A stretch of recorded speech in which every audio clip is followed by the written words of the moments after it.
In the basement archives of Millfield County Courthouse, a clerk named Martha Henley found something that made her hands shake. 3 death certificates, filed consecutively in 1973.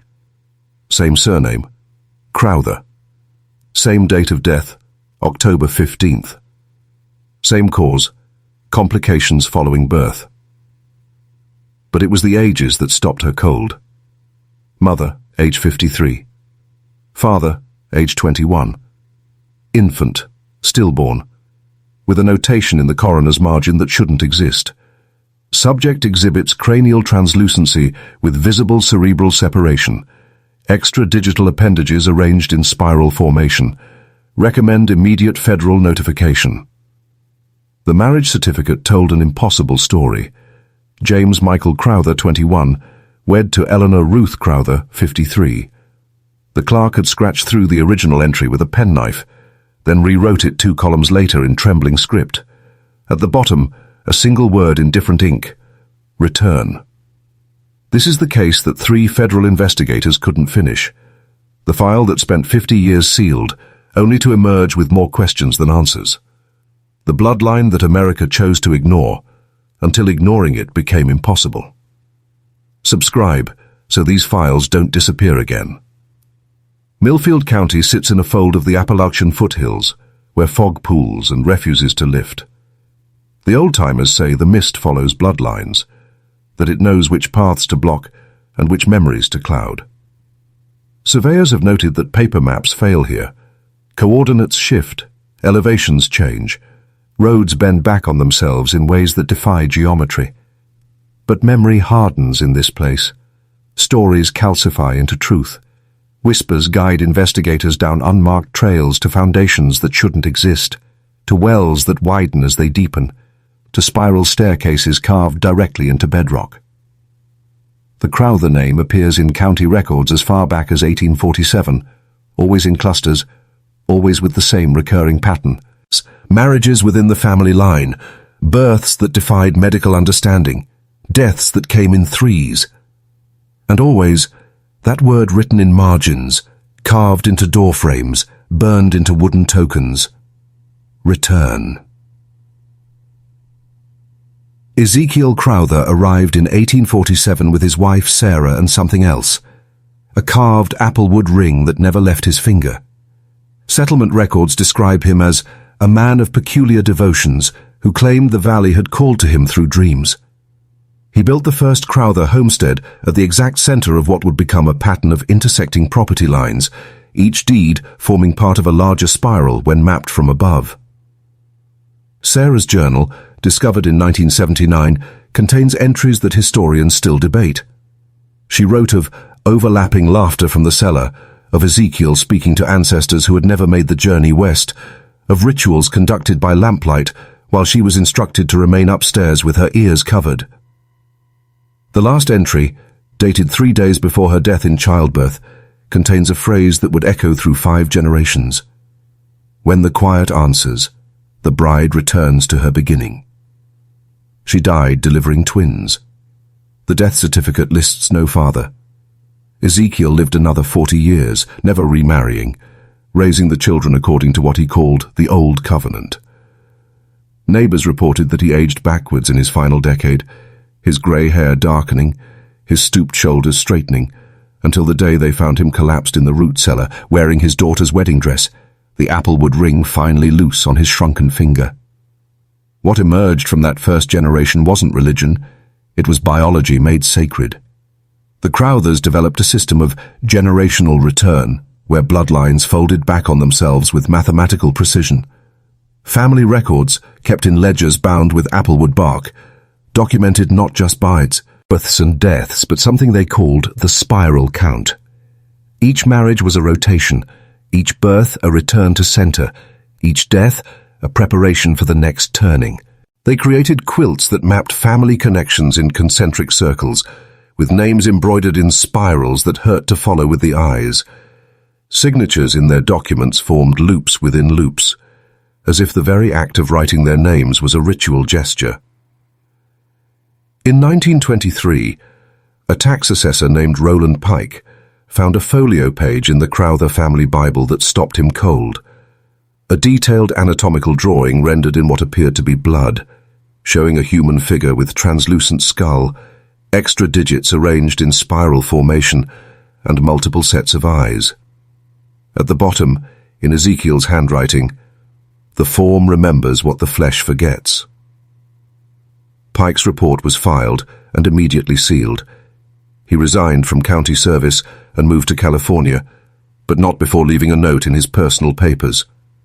Some families grow toward God, others grow toward something else entirely. The main Crowther homestead, built and rebuilt over 5 generations, defied architectural logic. Corridors led into other corridors with no discernible purpose. Windows faced inward toward other windows across impossible courtyards. The central staircase descended in a perfect spiral toward a basement that seemed to widen the deeper you went. In 1954, a fire assessor named David Chen filed a report that the county buried within hours. Every wall in this structure refuses plumb, not due to settling, but by design. Load-bearing beams arranged in spiral formation, central support post carved from single tree, roots extending through basement floor into bedrock. Foundation stones fitted so precisely no mortar was required. This building doesn't conform to any architectural tradition I know. It conforms to something else. The well at the property's center remained the house's most disturbing feature. Hand-dug to a depth that no one had successfully measured, it widened in perfect mathematical progression, on as it descended. Water drawn from it was always exactly body temperature. Children who looked too long into its depths were found sleepwalking toward it for months afterward.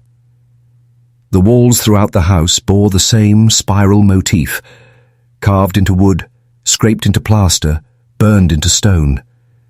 But it was the mirrors that visitors remembered most, cracked in perfect radial patterns that seemed to multiply reflections rather than break them, showing glimpses of faces that belonged to no one present. In spring of 1973, Dr. Michael Henning received a letter that would end his medical career. The envelope bore no return address, but the wax seal showed the clear impression of a ring, scored by what looked like teeth marks.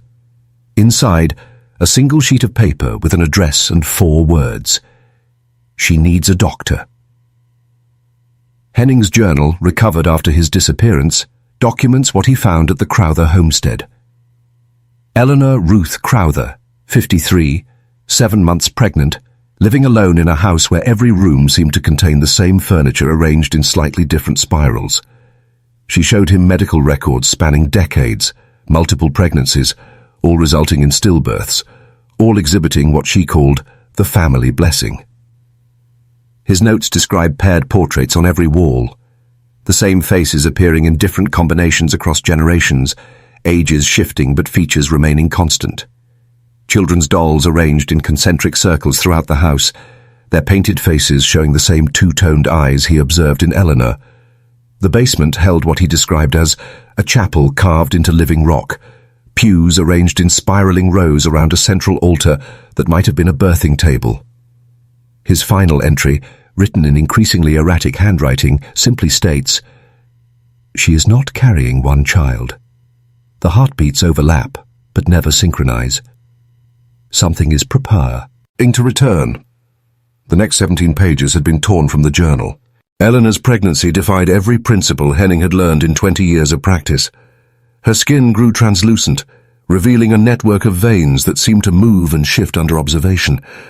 Hospital monitors registered fetal heartbeats in impossible patterns, sometimes synchronized, sometimes overlapping, occasionally forming what the nurses described as mathematical sequences. Blood work showed anomalies that the lab refused to process twice. Hormone levels that indicated multiple simultaneous pregnancies. Genetic markers that suggested the developing fetus shared DNA with Eleanor at a ratio that medical science couldn't explain. She spoke to the unborn child in a voice that grew younger each week, addressing it by names that appeared nowhere in family records, but seemed familiar to anyone who heard them. Hospital staff reported that her whispers could be heard through her abdomen, as if something inside was whispering back. Her eyes, originally brown, began showing flecks of green that spread inward from the iris until staff members couldn't agree on their color from day to day. She called the pregnancy the long return, and when asked what she meant, would only smile and say, "He's coming home to where he started." 3 doctors left the room during labor. 1 never practiced again. October 15th, 1973, 3:17 a.m. Eleanor Ruth Crowther delivered what the coroner would later describe as multiple congenital anomalies. But the delivery room told a different story. The infant emerged with a skull dome so translucent that separate brain lobes were visible, pulsing independently beneath tissue thin as membrane. The cranium split along ancient suture lines during delivery, revealing compartmentalized consciousness that seemed to track different objects simultaneously. 6 fingers on each hand, arranged in spiral formation, each digit topped with nails split down, the center like small hooves. Arms and legs emerged at anatomically impossible angles, fused like twisted vines, the seams straining and tearing under the infant's own weight as it moved. Multiple sets of eyes tracked independently across its face, some brown, some green, some colors that nurses couldn't name. Vitreous fluid leaked from tear ducts, leaving translucent tracks down cheeks that showed the bone structure beneath. It made no crying sounds.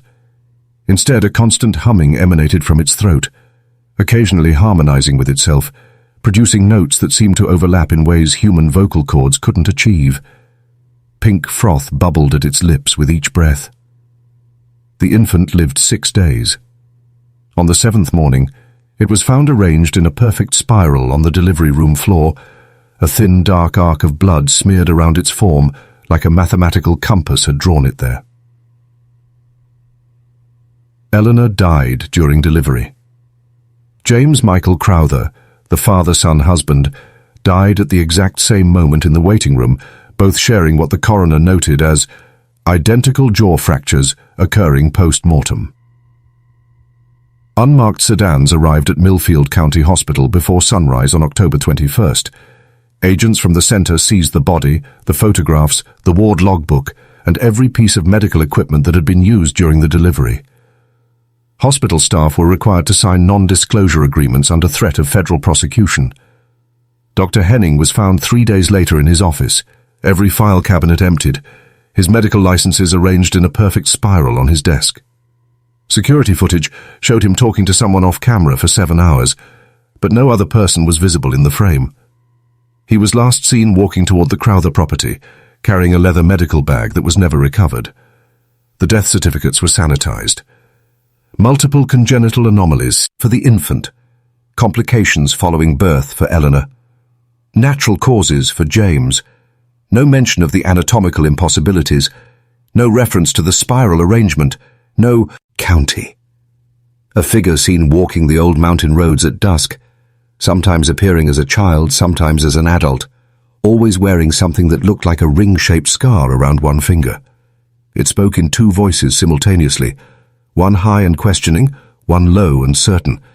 It refused shelter, sleeping in root cellars and abandoned foundations, always arranging its belongings in spiral patterns before resting.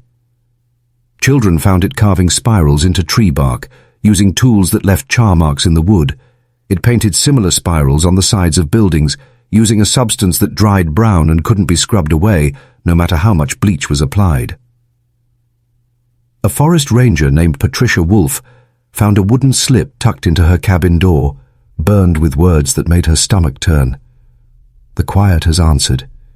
She returns through me to her beginning. When authorities investigated the sightings, they found only the spiral marks and wet stains that formed perfect circles around where witnesses claimed to have seen the figure. The stains tested positive for amniotic fluid that shouldn't have been able to survive exposure to air.